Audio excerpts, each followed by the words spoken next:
இந்த video craft டெமோவில் சூப்பரான ஒரு பேப்பர் கிராஃப்ட் எப்படி பண்ணலான்னு பார்க்கலாம் வாங்க ஃப்ரெண்ட்ஸ். இப்போ பார்க்க போது ஸ்டெப் பை ஸ்டெப் எப்படி ஒரு கிராஃப்ட் ஒர்க் பண்ணலாங்கிறது using paper just cello tape வச்சு எப்படி பண்ண போகிறோங்கிறது பார்க்குறோம்.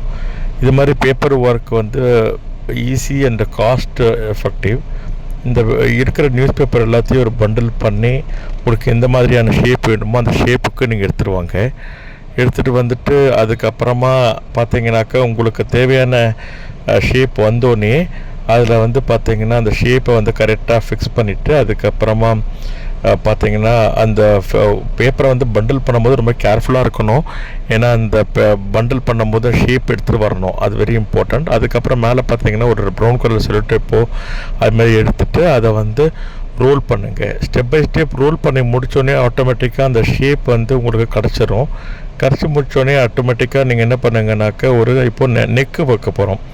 இந்த பேர்டுக்கு நம்ம ஃபர்ஸ்ட் ஆஃப் ஆல் ஃபேஸ் பண்ணிட்டோம், ஹாஃப் நெக் பண்ணியிருக்கோம், நம்ம ஃபுல் நெக் வைக்க போகிறோம். இந்த ஃபுல் நெக் பண்ணுறதுக்கு என்ன ஆயிருக்குனாக்கா இந்த ஃபுல் நெக்குக்கு ஒரு சார்ட் எடுத்து அதை கோன் மாதிரி ஒரு வடிவத்தில் பண்ணிவிட்டு அந்த வடிவத்தில் பண்ணி முடித்தோடனே ஏற்கனவே இருந்த பண்ணி வச்சுருந்த அந்த பேப்பர் மாடலில் ஹாஃப் ஒர்க் ஹெட்டை இதில் ஃபிக்ஸ் பண்ணி அதோடு இதை கண்டினியூ பண்ணி அதுக்கப்புறம் பார்த்தீங்கன்னா அழகாக நம்ம செல்லோ டேப் சுற்றி அழகாக ஒரு பேர்ட் ஷேப் நெக்கும் ஒரு அழகான ஹெட்டும் வந்துருச்சு. இது கொஞ்சம் பொறுமையாக பண்ணணும், சில பேருக்கு கொஞ்சம் டைம் எடுக்கும். அதுக்கப்புறம் பார்த்தீங்கன்னா பேப்பர் டேப் எடுத்து கொஞ்சம் எங்கெல்லாம் கேப் இருக்கோ அந்த இடத்துலலாம் செல்லோ டேப்போட ஒட்டிக்கோங்க.